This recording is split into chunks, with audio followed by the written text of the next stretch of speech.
ladies and gents, everything in between outside of it. I'm Sophia and welcome back to a new video. I don't know, I think that is kind of getting boring, that intro. I kind of just want to go, hey, because it's so not me.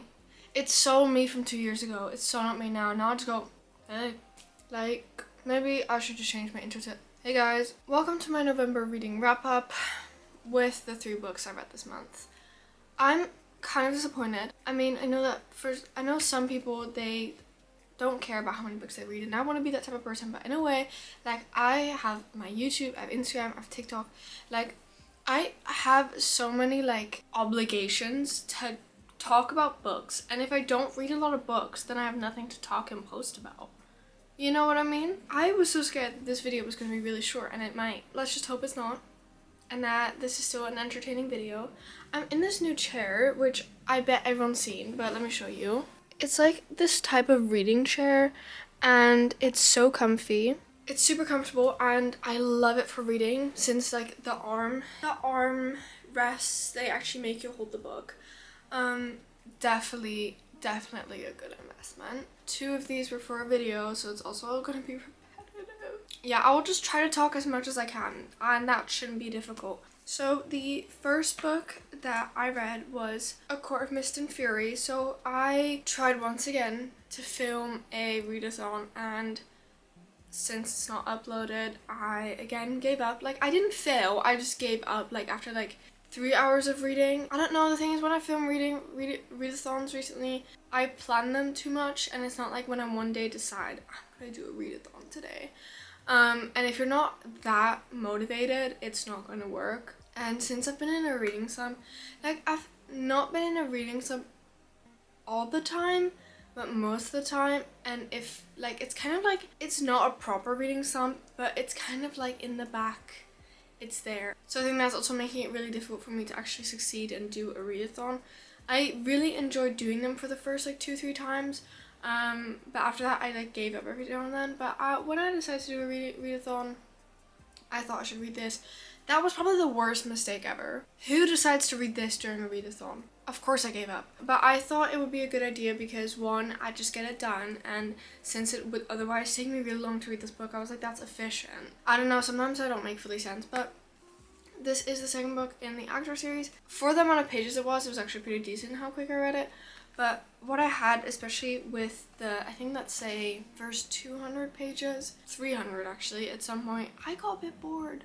I didn't get bored. There wasn't much happening, and it was still a lot of world building in a way. Like, not world building, but like explaining and setting up what was going to happen in the book, and kind of setting up the characters and the world and the story so that we would understand later on why and what and everything's happening. And that took so long, and then when they actually got to the point to kind of doing what they had to, I was a bit like, and some words were a bit anticlimactic, but that didn't stop this book from being a 5-star, because this was the fattest 5-star ever. Probably my favorite book of the year. The tension, the spice, like, there's not crazy much spice in here, but the spice that is in there, yeah. Ever since I read this, I have been in the biggest reading slump. I think I just got like a really fat book hangover, and I did immediately order the 3rd book, A Court of Wings and Ruin, single ruin. The problem is that I finished this obviously in November, because that's what this whole video is about. Then I was like, fuck, like, if I read the 3rd book now, no fucking way I'm gonna get to my reading goal, because I have this unofficial but official reading goal of 100. It's not my Goodreads reading goal, but in my head it's my Goodreads reading goal, and I need to get to 100 before the end of the year, or I will yell. Still have 13 to go, because I'm in a fucking... I was like, if I'm now gonna read a book that's fatter than this one, no fucking way I'm gonna hit that reading goal. So now I kind of just have to wait until the year's over. But it will probably be one of the first books I read in the new year, like 100%. The only thing that scares me is that I'll just get another book hangover. Then I'll just immediately read book 4 and 5. Because then there's nothing stopping me. It's difficult to talk a lot like about the actual book itself, because of course then I will just spoil the whole first book. But I feel like everyone kind of knows what ACOTAR is about and what the series is about. I just actually can't believe I read this whole book and that I'm finally understanding the hype, and I don't know, I think it's like crazy that I read fantasy. Like, I'm still getting over that fact, but I don't really have much more to say because I don't want to spoil anything or say too much. Then the second book, so the next two books I obviously read in a video, so if you've seen that video you know more than enough about these books, and I apologize. Quick intermission. I kind of want to go back to making wrap up and my TBR in the same video, because if I read very little books, and especially if they're all in videos, then I feel like it's more entertaining if I put the two in one big video. The only problem is when I did that, I used to do that like a really long time ago, but there was a lot more pressure on me then, because then I have to film a whole extra video, because now I just have 2 sitting down videos per month. But I know they get very repetitive, especially if I don't read a lot. And then the next couple of months I'm going to be super busy, so I don't even know if I'll be able to post for like a video a week. But I think when I'm done with my exams, I will try to then just mix them together. I'll just see what I'll do, honestly. But what do you guys prefer? Because I don't know what you guys prefer. I don't know if you just let me know, okay? I need some intel here, okay? I Know You Did It by Sue Wallman. So if you haven't seen the video, I basically picked out prompts from a prompt TBR jar I made. The prompt was a book with a 5-word title, and I had just finished A Court of Mist and Fury, and I want something simple and quick, and this is a YA mystery. And I've read a book by this author in 8th grade, and I didn't rate books back then, but if I did, it would be a 5-star. Thoroughly enjoyed it, and I had 2 books by her, and this was one of them, and I was like, perfect. Like, a YA mystery will get you out of any slump, really. It did give me out of a slump for like a week. And this is basically about a girl. She moves because I think her parents got divorced, so she has to move, and she goes to a new school. And when she was 4, everything's on the back here, by the way, I'm not spoiling anything. When she was 4, she accidentally killed a little girl who was also around her own age. And when she goes to a new school, I think on the 1st or 2nd day, somebody puts on her locker, "I know you did it." Oh my god, I never saw there was a shadow of a person. That's so embarrassing. Anyway, she's terrified that somebody knows she caused the little girl's death many years ago, an incident that still haunts her. But when students at the school start dying, Ruby realizes she's being framed by another killer. That, or she might be next. At some point, I think in the video you can see, I was at like 200 pages. Because it said on the back, obviously, the more people are gonna die. And I was like, well, when are these people dying? I'm almost at page 200, like, let's go. Let's go. Because you can't just have this that, like, nobody's gonna die if it says on the back. And then after that, it got pretty quick. After 200 pages, like, the pace really picks up. The ending really had me shocked. I was definitely holding on for dear life at the end of the book, because it was really exciting and a bit scary, and a lot was going on. The thing is, with this book, I felt like it was almost more of a romance book than a mystery book, because before the second person died, it was still a lot about the mystery, but it was, I felt it like it was more about the subplot of romance. And I was really scared that, I don't know, like he was like crazy or anything. I was like, is this like a cute subplot of romance, or is this I should be concerned subplot of romance? I did really like the subplot. Like, it definitely made me also more intrigued, but at some points I felt like it was almost not a subplot anymore, it was the plot. But yeah, so I still have 1 book from this author left, and I'm definitely gonna read that soon.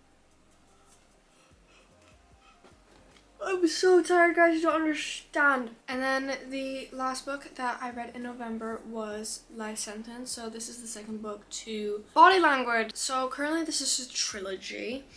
Fun fact, at the start of my videos I used to say trilogy, until my mom told me it's trilogy. And I was like, oh my god, that makes so much more sense, because it was always like, why are people saying it wrong? Okay, Sophia. Okay. Triology? I think because it was like duology, so trilogy. I mean, it makes sense. Like, I get where I'm coming from. Kind of awkward, but also the fact that that's like still somewhere on my channel. Like, probably if you look for it in the start of my videos, like, you will find trilogy. But this is part of a trilogy.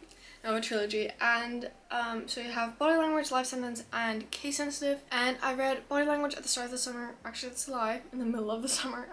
Why do I keep lying? And I did like quite really enjoy it, because otherwise I wouldn't have gotten the second book. When I started reading this, I forgot that the start of these books were a bit slow, like also with the first one. It took me a while to get into it, but it really helped because I read like the first 100 pages on the plane, but I was reading quite slow for how quick I read, and I was a bit like, oh, why is this taking me so long? But that's why I didn't really stand still by this being slow. Well, I did stand still, because I was like, huh, why is this so slow? Like the other book I read pretty quickly, but I forgot that I read like 1/3 on the plane. Yeah, and then so these series, this is about a mortuary technician. This is not like every book is a different case. These books you do really have to read in order to understand them. It picked up right where it left off. Bro, English. Stop.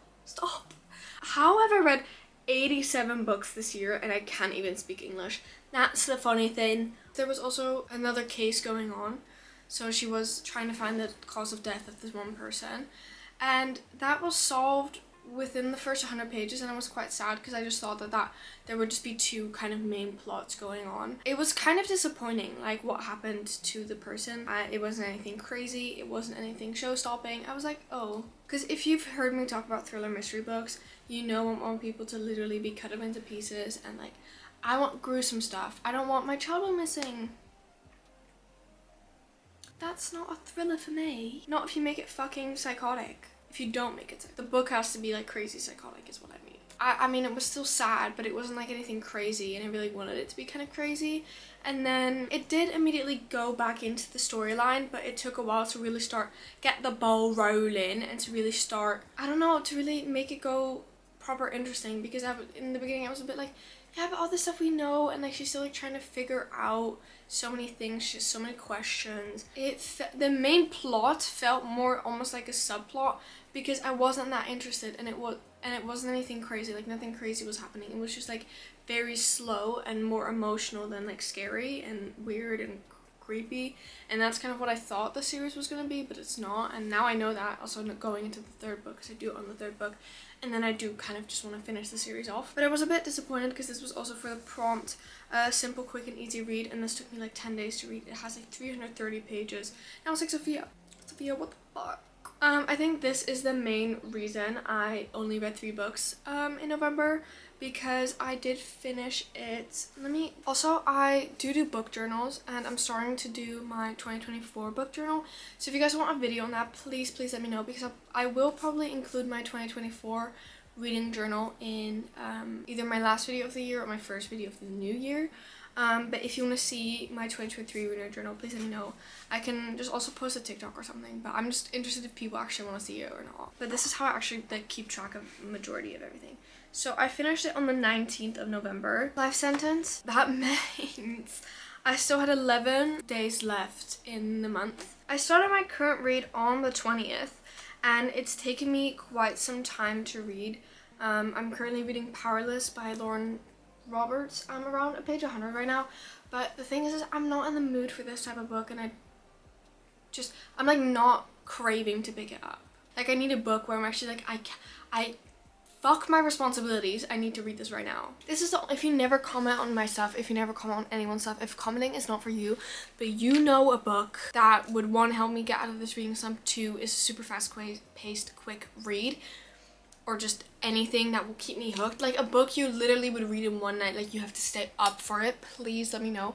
And I know Powerless eventually will be like that, but I'm just not in the mental state right now to read a 500-page book. I need like maybe max 350. So even if you don't comment, please if you know something, you can really see that Life Sentence had an effect on my reading, because what the sad thing is I was so fucking excited to read this. I don't know, I was just like super excited, and then it was a bit disappointing. Those were all the books that I read in November. I know this is probably not very long, exciting, super crazy quick video. But as I just said, please, if you have any good book recommendations or anything that will get me out of slump, I need it. If you're still watching, comment this little emoji here, and I'll see you when I see you. Bye!